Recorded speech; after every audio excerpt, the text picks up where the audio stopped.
साथियों नमस्कार, मैं विवेश आपका अपने परिवार RWA प्लेटफॉर्म पर हार्दिक दिल से स्वागत करता हूं।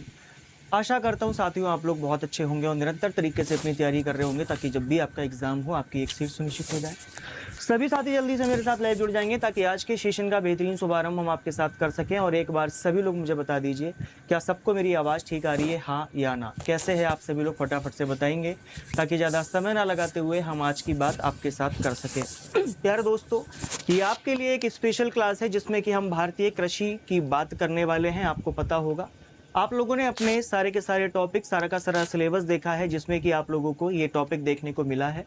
तो आप लोगों के कहने पर आपके लिए एक स्पेशल क्लास आ चुकी है, तो फटाफट से एक बार हमारे साथ बने रहिएगा। हम जानते हैं कि जितना प्यार आप लोगों ने सबको दिया है उतना ही प्यार आप हमें भी देंगे। तो ज़्यादा समय ना लगाते हुए हमारे साथ लाइव जुड़ें और बात करेंगे हम अपने आज के सेशन की, ठीक है ना? देखिए प्यारे दोस्तों, आज हम यहाँ पर भारतीय कृषि की बात करने वाले हैं। जहाँ जहाँ से क्वेश्चन बन सकता है आपके एग्जाम में, उन टॉपिक्स को हमने यहाँ पर लिया है। तो आराम से बने रहेंगे और एक एक बात को अच्छे तरीके से समझते रहेंगे। चलिए ज़्यादा समय ना लगाते हुए बात कर लेते हैं अपने आज के पहले क्वेश्चन की। तो पहला क्वेश्चन आप लोगों से पूछ रहा है, what is blue revolution is related to. कहने का तात्पर्य यह है कि नीली क्रांति का जो संबंध है वह किससे होता है। सबसे पहला क्वेश्चन है, बताएंगे इसका राइट आंसर प्यारे साथियों क्या होगा। देखिए, कृषि संबंधित क्रांतियों से क्वेश्चन हमेशा आता रहा है और आगे भी आते रहेंगे यहाँ से क्वेश्चन, ठीक है ना? तो बताएंगे हमारा राइट आंसर प्यारे साथियों यहाँ पर क्या होना चाहिए। चलिए सभी लोग यहाँ पर आंसर करिएगा कि हमारा ये आंसर यहाँ पर बिल्कुल सही हो जाएगा। हाँ जी, कृषि क्रांति से सबसे पहला क्वेश्चन आप लोगों से हमने लिया है। तो आराम से एक एक बात को बड़े गौर से समझिएगा और आंसर करते रहिएगा।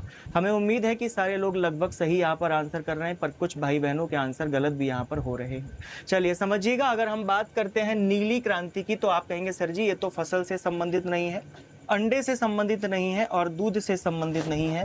तो राइट आंसर यहाँ पर हमारा कौन सा हो जाएगा? आप कहेंगे सर जी मछली पालन से संबंधित हो जाएगा। देखिए, कुछ महत्वपूर्ण बातें और हैं, उनको मेरे साथ में नोट करते रहिएगा। अगर आपसे पूछा जाए कि पीली क्रांति का संबंध किससे है, पीली क्रांति, तब आप हमें क्या आंसर दे पा रहे होंगे? अगर आपसे पूछा जाए श्वेत क्रांति का संबंध किससे है, श्वेत क्रांति यानी कि व्हाइट रिवोल्यूशन का संबंध किससे है, बताएंगे। उसके बाद में आप हमें बताइएगा, आपने नाम सुना होगा रजत क्रांति का, तो रजत क्रांति का संबंध किससे है, फटाफट से बताएं। फिर यदि आपसे पूछा जाए सुनहरी क्रांति यानी कि गोल्डन रिवोल्यूशन का संबंध किससे होता है, इस बात का आंसर करिएगा। तो प्यारे साथियों, पीली क्रांति का जो संबंध है वो तिलहन उत्पादन से होता है। तिलहन उत्पादन समझते हैं आप? तिलहन का मतलब होता है ऑयल सीड क्रॉप्स, ठीक है ना? क्या होता है प्यारे दोस्तों? Oil seed crops. किससे मिलता है प्यारे साथियों? दालों से मिलता है। तो दाल उत्पादन का जो संबंध होगा ना वो किससे होगा? प्रोटीन क्रांति से होगा। अगर हम बादामी क्रांति की बात करें तो बादामी क्रांति का संबंध किससे होता है? मसाला उत्पादन से होगा। मसाला कौन सा, रजनीगंधा या कमला पसंद? अरे नहीं भाई, ये दोनों नहीं है। यहाँ पर स्पाइसेस से मतलब है, जो मसाले होते हैं सब्जियों वाले, उनसे यहाँ पर मतलब है, ठीक है जी। अगली बात करते हैं गुलाबी क्रांति की, ठीक है ना? अगर गुलाबी क्रांति की बात आपसे की जाए तो आप कहेंगे सर जी गुलाबी क्रांति का संबंध झींगा व प्याज उत्पादन से होता है, यहाँ पर मतलब है, ठीक है जी।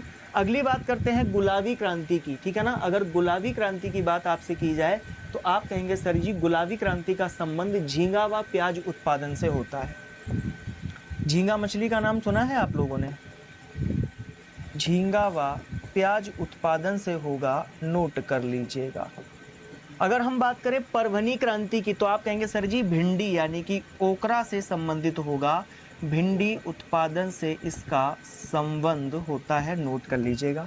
एक क्वेश्चन आपको यहाँ पर हम और बताएंगे, लिखिएगा सतत हरित क्रांति का संबंध किससे है? सतत हरित क्रांति का संबंध किससे है? तो आप कहेंगे सर जी सतत हरित क्रांति का जो संबंध होता है वो हाई यील्डिंग प्रजातियों से होता है, यानी कि उन्नतशील बीज प्रजातियों से संबंध होता है। किससे होता है? उन्नतशील बीज प्रजातियों से इसका संबंध होता है, याद रखिएगा। एक बात आपको और बताना चाहेंगे, आपने इंद्रधनुष क्रांति का नाम सुना है, ठीक है ना? इंद्रधनुष क्रांति, जल्दी से बताइएगा सभी साथी। इंद्रधनुष को इंग्लिश में क्या बोलते हैं? आप कहेंगे सर जी रेनबो बोलते हैं। तो बताइएगा इंद्रधनुष क्रांति का संबंध किससे होगा? बहुत इंपॉर्टेंट है, पीसीएस में भी यहाँ से क्वेश्चन पूछे जा चुके हैं, तो गलत नहीं होना चाहिए। चलिए भाई, तो आप कहेंगे सर जी इंद्रधनुष क्रांति का संबंध है ऑल एग्रीकल्चर प्रोडक्ट्स, यानी कि सभी कृषि संबंधी उत्पाद, सभी कृषि संबंधी उत्पाद, ठीक है ना। जितना भी आइटम, जितने भी प्रोडक्ट हैं एग्रीकल्चर से, उन सभी का संबंध इसी से होगा। अगली बात बताइएगा कि गोल क्रांति का संबंध किससे है, ठीक है ना। गोल क्रांति और काली क्रांति का भी बताइएगा।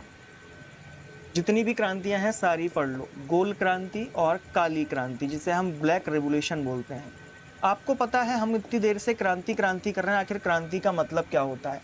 क्रांति का मतलब होता है, करिए हैवी, क्या सभी लोगों को मेरी आवाज़ ठीक आ रही है? एक बार जरा हमें सभी साथी बताइएगा।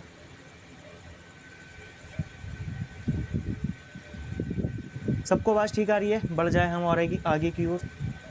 हाँ, थोड़ा सा वुफरिंग हो सकता है क्योंकि नेटवर्क का भी इशू कभी कभी हो जाता है। अब आवाज़ ठीक है? जल्दी से बताइएगा एक बार सभी भाई बहन, क्या अब मेरी आवाज़ ठीक आ रही है बिल्कुल आप लोगों को? कमेंट बॉक्स में आंसर करें सभी साथी। चलिए बढ़े और आगे की ओर। हाँ जी, बहुत बढ़िया। चलिए, अगर हम गोल क्रांति सी बात करते हैं तो आप कहेंगे सर इसका जो संबंध होता है वो किससे होता है? आलू से होता है, ठीक है ना। आलू कैसा होता है? गोल, याद रखिएगा। अगर हम काली क्रांति की बात करें तो इसका संबंध होता है जेट्रोफा से, ठीक है ना। किससे होता है? जेट्रोफा। जेट्रोफा का मतलब होता है बायोडीजल, ठीक है ना, बायोडीजल। स्टार लगा के नोट करिएगा, बहुत ही इंपॉर्टेंट क्वेश्चन है, ठीक है मेरे भाई। सभी लोग यहाँ तक बात को समझ पाए हैं? जल्दी से कमेंट बॉक्स में आंसर करिएगा। देखिए, एक बात आप लोगों को और ध्यान रखनी है, अगर इन क्रांतियों से संबंधित कोई भी क्वेश्चन आता है तो गलत नहीं होना चाहिए। एक क्रांति और बची है जिसका नाम है धूसर क्रांति, ठीक है ना। कौन सी? धूसर क्रांति। इसका संबंध मुझे आप और बता दीजिए, फिर हम चलते हैं नेक्स्ट क्वेश्चन की ओर। धूसर क्रांति, तो आप कहेंगे सर इसका जो संबंध होगा वो उर्वरक उत्पादन से होता है। किससे होता है? उर्वरक उत्पादन, यानी कि फर्टिलाइजर से संबंध होगा, याद रखिएगा। चलिए, इतनी बात आप सभी लोगों को समझ में आ गई होगी। बढ़ेंगे अगले क्वेश्चन की ओर। बताएंगे वनों के प्रबंधन एवं रख रखाव का जो विज्ञान है उसे किस नाम से जाना जाता है, ठीक है ना। चलिए आंसर करिएगा सभी ज्ञानी प्राणी, बताएंगे यहाँ पर राइट आंसर क्या होने वाला है।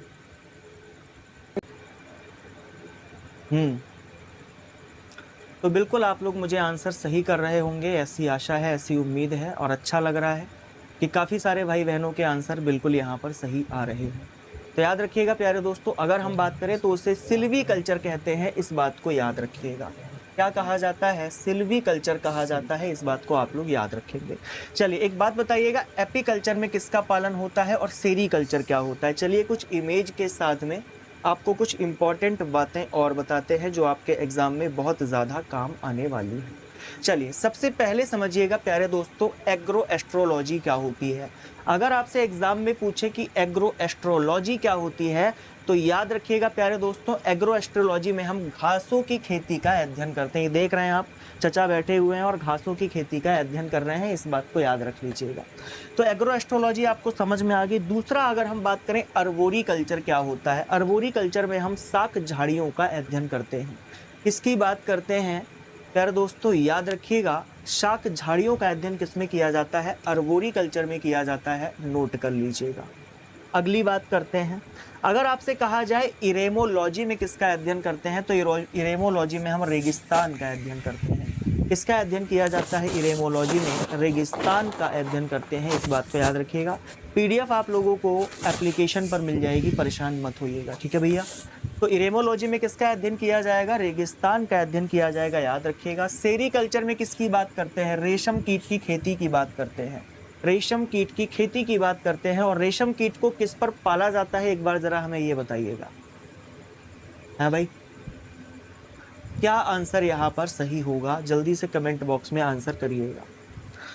चलिए, तो रेशम कीट की खेती की बात किस में होती है, समझ में आ गई। अगर हम मोरी कल्चर की बात करते हैं तो मोरी कल्चर में शहतूत की खेती का अध्ययन करते हैं।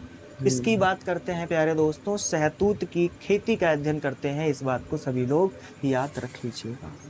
अच्छे से बात समझ में आ रही होगी। देखिए सारे के सारे कॉन्सेप्ट आपको इस प्रकार से दिए जा रहे हैं कि चीज़ें आपके दिमाग में बनी रहें। ठीक है जी, अगली बात करें।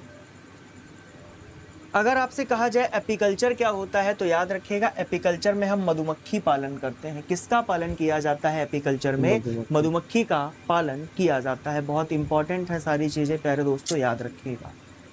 उसके बाद में अगर आपसे कहा जाए वर्मी कल्चर क्या होता है, तो वर्मी कल्चर में हम केचुआ पालन करते हैं। एक बात और याद रखिएगा, अगर आपसे कहा जाए वर्मी कंपोस्ट क्या होती है, वर्मी कंपोस्ट कितने लोगों को पता है? तो केचुआ की जो खाद होगी ना, उसे हम क्या कहेंगे? वर्मी कंपोस्ट के नाम से जानते हैं। तो वर्मी कल्चर में हम केचुए पालन का अध्ययन तो करते हैं, और लेकिन अगर वर्मी कंपोस्ट की बात आती है तो याद रखिएगा केचुए से बनी जो खाद होती है that is called as vermi compost.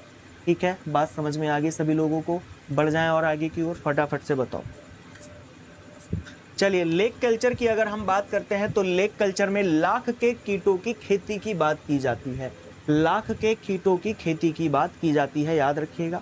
एक छोटा सा कॉन्सेप्ट और है, थोड़ा सा गहनता के साथ समझिएगा। अगर आपसे कहा जाए हॉर्टिकल्चर क्या होता है, ठीक है ना, हॉर्टिकल्चर, अगर हम हॉर्टिकल्चर की बात करें तो इसे हम बागवानी के नाम से जानते हैं, या फिर इसी को हम उद्यान विज्ञान कहते हैं। क्या कहते हैं? उद्यान विज्ञान कहते हैं। एक बात याद रखिएगा, अगर आपसे कहा जाए कि उद्यान विज्ञान की कितनी शाखाएं होती हैं, तो याद रखेंगे प्यारे दोस्तों 3 शाखाएं होती हैं। कितनी शाखाएं होती हैं? 3 शाखाएं होती हैं, तीनों को समझिएगा। अगर आपके घर में बाग होगा तो आप बाग में क्या करेंगे? पहली बात आप कहेंगे सर जी हम तो फल उगाएंगे, ठीक है ना। तो फल विज्ञान जो शाखा है वो किसकी शाखा है? आप कहेंगे सर जी हॉर्टिकल्चर की शाखा है। हम तो बाद में फूल भी उगाएंगे, तो फूल विज्ञान किसकी शाखा है? आप कहेंगे सर जी फूल विज्ञान भी शाखा उद्यान विज्ञान की है। और अगर हम बात करें अगली, तो आप कहेंगे सर फल फूल और सब्जी, सब्जी का भी उत्पादन आप कर सकते हैं, तो सब्जी विज्ञान किसका पार्ट है, किसकी शाखा है? आप कहेंगे सर उद्यान विज्ञान की है। अब एग्जाम में पता है क्या कलाकारी होती है? इन शब्दों को इंग्लिश में लिख कर दे देता है, ठीक है ना। इन शब्दों को इंग्लिश में लिख कर देखा। देखिए फल विज्ञान को अगर हम बात करें तो पोमोलॉजी के नाम से जानते हैं। आपसे पूछेगा पोमोलॉजी में किसका अध्ययन करते हैं, तो आप कहेंगे सर जी फल विज्ञान, यानी कि फलों का अध्ययन किया जाता है। किसका अध्ययन किया जाता है? फलों का अध्ययन किया जाता है, याद रखिएगा। अगर हम बात करें फूल विज्ञान की, तो फूल विज्ञान को हम क्या बोलते हैं? फ्लोरीकल्चर बोलते हैं। क्या बोलते हैं? फ्लोरीकल्चर। तो फ्लोरीकल्चर में फूलों का अध्ययन किया जाता है। और सब्जी विज्ञान की बात करें तो इसको हम ओलेरीकल्चर के नाम से जानते हैं। किस नाम से जानते हैं प्यारे साथियों? ओलेरीकल्चर के नाम से जानते हैं, नोट कर लीजिएगा। इसको याद करने का तरीका कैसे हो सकता है समझिएगा। अगर आप किसी बेस्ट फ्रेंड से मिलने जाते हैं तो भैया खाली हाथ लेके नहीं जाओगे, फूल लेकर जाओगे, कम से कम थोड़ा सस्ता पड़ेगा। तो पहली ब्रांच हो गई आपकी क्या? फ्लोरीकल्चर, यानी कि फूल विज्ञान। जब आप साथ में घूमेंगे तो हल्की फुल्की भूख लगेगी, आप फल खा लेंगे, तो दूसरी शाखा कौन सी हो गई? फल विज्ञान। और जब भूख लगेगी घूमने टहलने के बाद में, तो आप खाना खाएंगे, और खाने में जाहिर सी बात है सब्जियां होंगी, तो सब्जी विज्ञान इसकी तीसरी शाखा हो गई, याद रख लीजिएगा। बढ़ें और आगे की ओर। देखिए हॉर्टिकल्चर, 2 बातें आप लोगों को और याद रखनी है। जिनके लास्ट में कल्चर लगा हो ना, जिनके लास्ट में क्या लगा हो? कल्चर, वो प्यारे साथी लैटिन भाषा के शब्द होते हैं। कौन सी भाषा के शब्द होते हैं? लैटिन भाषा के शब्द होते हैं। और जिनके लास्ट में लॉजी लगा हो, ठीक है ना, लॉजी, LOGY, वो सारे के सारे ग्रीक भाषा के शब्द होते हैं, ठीक है ना, ग्रीक भाषा के शब्द होंगे, याद रखिएगा। लेकिन इनमें से एक अलवेला शब्द है जिसका नाम है पोमोलॉजी। जानते हैं कैसे? क्योंकि जो पोमम है ना, पोमम, वो लैटिन भाषा का शब्द है, और जो लॉजी है वो कौन सी भाषा का शब्द है? ग्रीक भाषा का शब्द है। तो अगर आपसे क्वेश्चन पूछा जाए कौन सा शब्द लैटिन और ग्रीक भाषा से मिलकर बना है, तो उसको हम क्या जानते हैं? पोमोलॉजी, ठीक है ना। लैटिन और ग्रीक दोनों भाषाओं से मिलकर बना है, याद रख लीजिएगा। बढ़ें और आगे की ओर। सभी लोगों को बात समझ में आ गई है तो चलिए अगले क्वेश्चन की अगर आपसे बात की जाए, बताइएगा चिपको आंदोलन का संबंध किससे था? चिपको आंदोलन का आप लोगों ने नाम सुना होगा, तो चिपको आंदोलन का संबंध किससे है, इस बात का हमें सभी लोग आंसर दीजिएगा। एक कल्चर और होता है विटीकल्चर, ठीक है ना, तो अंगूर की जो व्यावसायिक खेती होती है वो विटीकल्चर कहलाती है, याद रख लीजिएगा। तो जितने भी भाई बहन हमें यहाँ पर आंसर दे रहे हैं वृक्षों की रक्षा से संबंधित था, ये बिल्कुल सही ऑप्शन है। Option number B is the perfect answer of this question. कितने लोगों का आंसर सही है, फटाफट से हाथ उठाओ भाई। कितने लोगों का आंसर सही है, फटाफट से बताइएगा। मुझे लगता है सारे भाई बहनों के आंसर बिल्कुल सही होंगे, ठीक है ना। चलिए बढ़ते हैं अगले क्वेश्चन की ओर। अब क्वेश्चन का थोड़ा सा लेवल उठ गया। यहाँ पर आपसे पूछा है, यहाँ पर आपको दी हैं क्रांतियाँ, और पूछा क्या है, इन क्रांतियों के फादर कौन है, यानी कि जनक कौन है।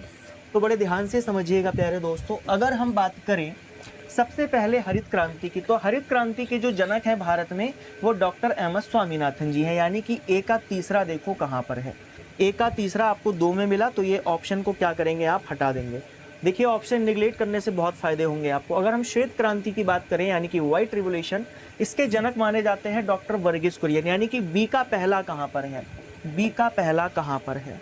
बी का पहला सिर्फ एक ही जगह पर आपको मिला है, सिर्फ 2 आंसर आपको पता थे, आपने चारों कर दिए। क्या बात बिल्कुल सही है? तो आप कहेंगे सर यहाँ पर जो ऑप्शन नंबर सी है ना, वो बिल्कुल परफेक्ट आंसर हो जाएगा, बिल्कुल परफेक्ट आंसर हो जाएगा। देखिए गुलाबी क्रांति के जनक दुर्गेश पटेल जी हैं, और पीली क्रांति के बिंदेश्वर प्रसाद सिंह जी हैं, बिंदेश्वर प्रसाद सिंह जी हैं, नोट कर लीजिएगा, ठीक है ना। चलिए भाई, गर्मी बहुत हो रही है और अच्छे से आप लोग पढ़िए। हम जरा कैप भी हटा देते हैं, फिर बढ़ेंगे और आगे की ओर। चलिए एक बात को बड़ा ध्यान से समझिएगा। आपने यहाँ पर हरित क्रांति का नाम सुना, इसका नाम सुना हरित क्रांति, तो हरित क्रांति को हम ग्रीन रेवोल्यूशन के नाम से जानते हैं। किस नाम से जानते हैं? GR का मतलब क्या है, ग्रीन रेवोल्यूशन। अगर आपसे ग्रीन रेवोल्यूशन से क्वेश्चन पूछे जाते हैं तो इन क्वेश्चंस को समझने की कोशिश करिएगा। सबसे पहली बात तो यह है कि आखिर हरित क्रांति की आवश्यकता क्या थी। देखिए भारत में जब चीन और पाकिस्तान के साथ युद्ध हुआ तो हमारे यहाँ पर अनाज की भारी कमी हो गई। हमें अनाज मिलता था अमेरिका से, और अमेरिका हमारे साथ क्या करता था, जो वहाँ पर अपने सूअरों को अनाज खिलाता था वही अनाज इंडिया में भेजता था। ठीक है, आप सारी बातें पता होंगी आप लोगों को। तो हरित क्रांति की आवश्यकता क्यों पड़ी? अनाज उत्पादन में वृद्धि हेतु, ठीक है ना। अनाज उत्पादन जो था उसमें हमें क्या करनी थी, वृद्धि करनी थी। अच्छा, जब आपको किसी भी काम को अच्छा करना है तो आप उसमें एफर्ट्स लगाएंगे, बोलो हाँ या ना। तो अनाज में वृद्धि करने के लिए हमने 3 कामों को बढ़ावा दिया। कौन कौन से 3 काम थे जरा समझिएगा।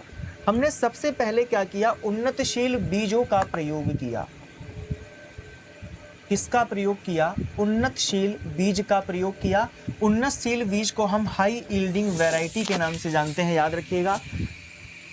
ये UP police constable, UP SI है ना, और होम गार्ड सबके लिए इंपॉर्टेंट है, याद रखिएगा। जरूर यहाँ से क्वेश्चन आपसे देखने को मिलेगा।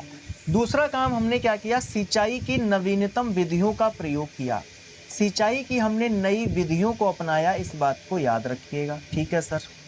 इरिगेशन की न्यू टेक्नोलॉजी ले ली। और तीसरा काम क्या किया, रासायनिक दवाओं का प्रयोग किया। इसका प्रयोग किया, रासायनिक दवाओं का प्रयोग किया।